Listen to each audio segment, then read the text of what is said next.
그 통증의 부위를 굉장히 궁금해들 하세요. 나는 여기가, 나는 요렇게, 난 이렇게 아픈데 병원을 가야 되느냐, 아니면 난 이런 치료를 하고 있는데 이게 잘 되고 있는 게 맞느냐. 통증의 부위를 한번 제가 짚어드려 볼게요.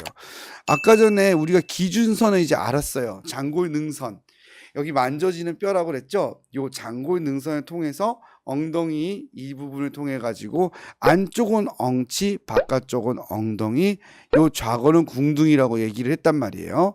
자, 그러면 우리가 흔히들 말하는 꼬리뼈 좌골 부위는 어디에 해당이 되는 거냐면 바로 지금 표시한 부위에 해당이 됩니다. 그래서 여기는 앉아 있을 때 만져질 수 있어요. 여러분, 앉아 있을 때 안쪽에다 손을 한번 넣어 보세요. 그러면 이 바닥에서 그 엉덩이에 만져지는 뼈가 있거든요. 그게 바로 좌골이에요. 궁둥뼈거든요. 그래서 그 좌골 근처에서 막 신경통 같은 증상이 생기면 좌골신경통이라고 이야기를 하는 거거든요. 그게 바로 엉덩뼈, 좌골뼈라고 보시면 되고요. 거기에서 조금만 위로 올라와서 허리는 아닌데 허리보다 아래에 있는 게 바로 미추, 꼬리뼈라고 보시면 됩니다. 좌골과 꼬리뼈는 제가 같은 곳으로 이렇게 묶어놨는데 병명은 다를 수 있지만 유사한 느낌이 있어요. 자, 이런 곳이 아프면 어떠한 병들이 있고 어떠한 증상이 있을 수 있는지를 이야기를 해볼게요. 첫 번째는 근육이에요. 엉덩이에는 근육이 여러 개가 있는데 그 중에서도 속근육들이 있거든요. 이 근육에 염좌나 긴장이 올 수 있어요. 염좌나 긴장은 쉽게 말해 가지고 살짝 삐끗한 거예요. 우리가 일상생활을 하다가 보면은 특별하게 다치지 않아도 이런 일이 충분히 발생할 수 있습니다. 물론 엉덩방아를 쪄도 생길 수 있겠죠. 그래서 이런 염좌와 긴장은 그냥 우리 몸속에서 자연적으로 치유가 될 수 있어요. 근데 이게 자연 치유를 하는 과정 중에 2차적인 문제가 발생할 수 있습니다. 그게 바로 힘줄염과 점액낭염이에요. 힘줄염과 점액낭염은 뭐냐면은, 자, 예를 들어서 이게 엉덩이에 있는 근육이라고 칠게요.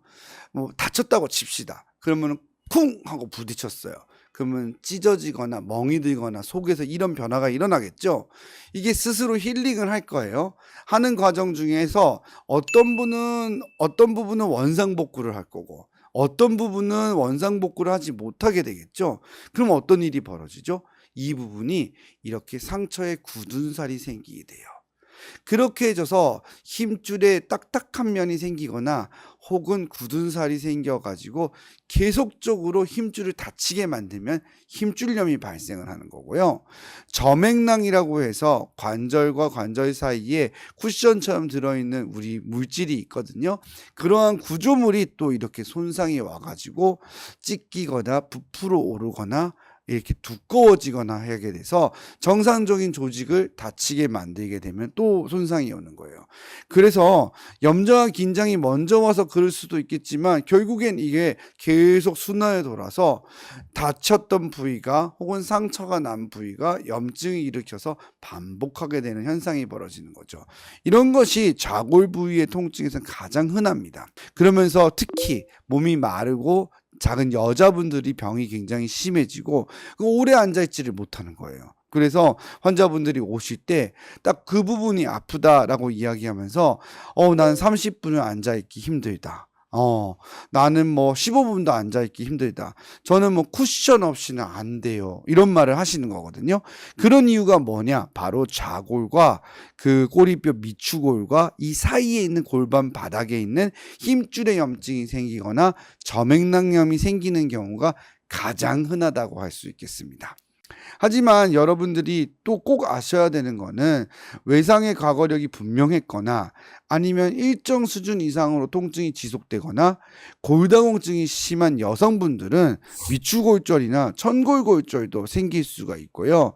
특별한 외상 없이도 반복적인 동작으로 인해 가지고 피로골절도 발생을 할 수 있기 때문에 2, 3주 이상 통증이 지속될 때에는 반드시 이런 부분도 체크해 보시는 게 좋습니다. 저맥락염이나 힘줄염 같은 경우에는 심플하게 주사요법으로 치료되는 경우이 대부분이고요. 처음에는 약만 먹어도 나아요. 근데 힘줄염이나 저맥락염도 어느 정도 이상 지속되게 되면은 통증이 굉장히 심해져서 디스크로 오인할 정도로 많이 아프거든요.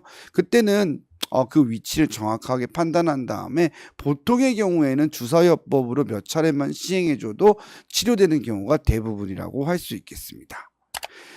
자, 다음은 엉덩뼈와 두덩뼈 위치를 가지고 어떤 질환이 있는지 가르쳐 드리도록 할게요.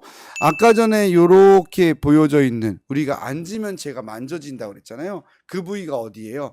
궁둥이뼈, 좌골이라고 그랬죠. 자, 그럼 엉덩뼈와 두덩뼈는 어디인지 봅시다.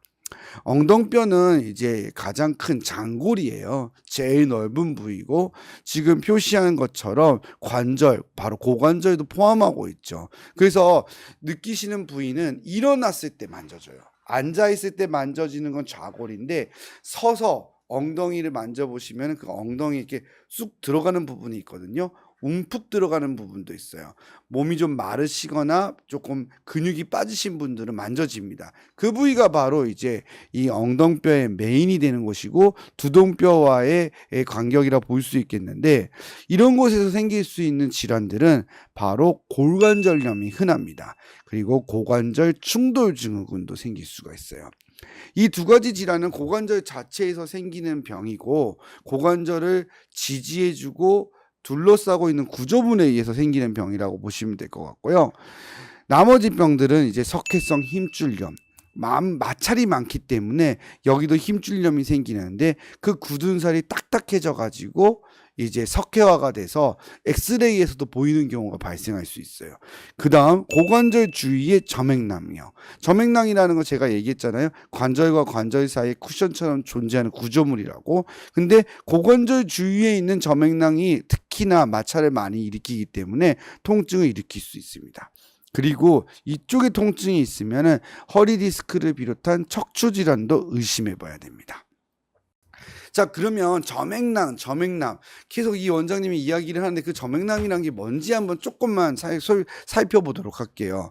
고관절 주위에 있는 저맥낭은 증상을 일으키는 경우도 많고 디스크를 오인하는 경우도 많은데, 고관절의 위치에 따라서 이거 이제 명명을 한 거예요.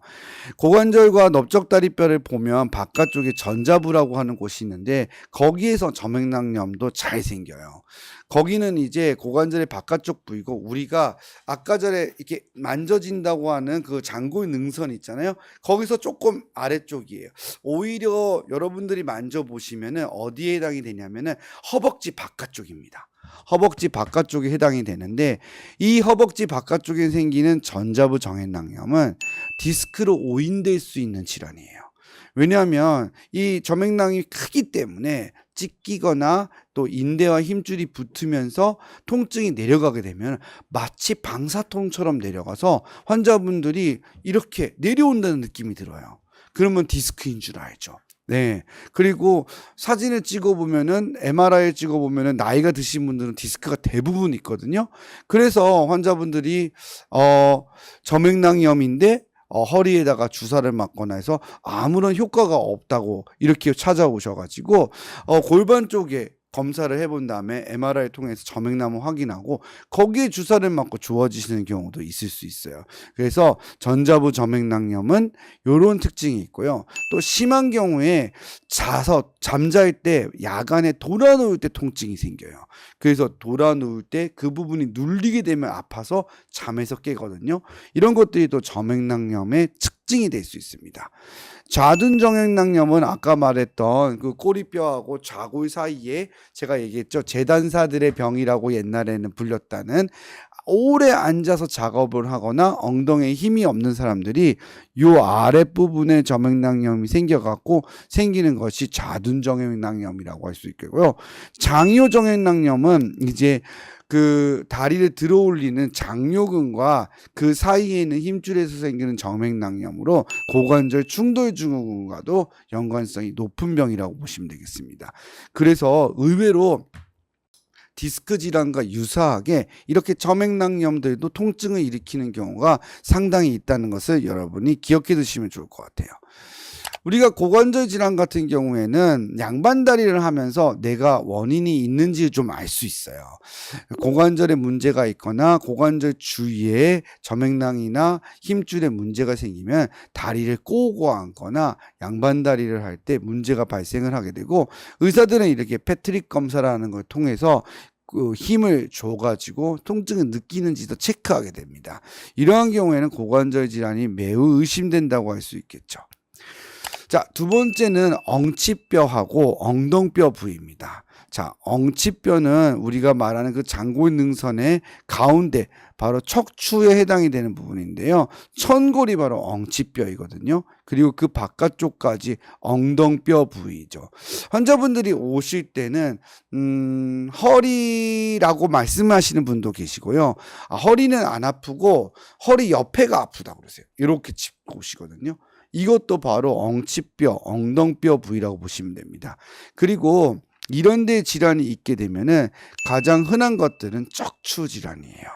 허리 디스크, 협착증, 전방전이증, 추간공 협착증, 이런 것들이 바로 엉치, 엉덩뼈 부위의 통증을 유발하는 거고, 아무래도 허리띠에 병이 생기는 데가 가장 많은 곳이 4번, 5번 아니면 5번 천추 2번이니까 4번, 5번이 대부분 그 장골 능선에 해당이 되거든요.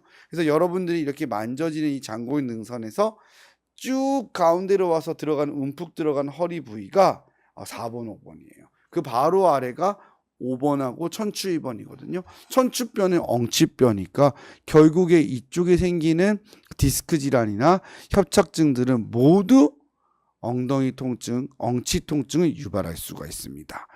자, 아시겠죠? 척추 질환은 조금 더 심해지게 되면은 고관절 질환과는 다르게 다리 증상을 유발하는 경우가 많아져요. 다리에 당김이 많이 생기게 되고 다리까지 내려오는 증상이 많이 생기게 되거든요. 이런 동반 증상을 보이게 되면은 척추 질환을 아주 의심해 보게 되고요. SLR 테스트라고 해서 다리를 쭉 핀 스트레이트 레그 라이징 테스트라고 하는데, 이렇게 다리를 쭉 펴고 들어 올렸을 때 통증이 유발되는 경우에는 척추 질환을 강력하게 의심해 볼 수 있습니다. 환자들이 이렇게 구별이 잘 되면 얼마나 좋을까요? 근데 아쉽게도 환자분들은 오시면 이렇게 구별이 잘 안 돼요.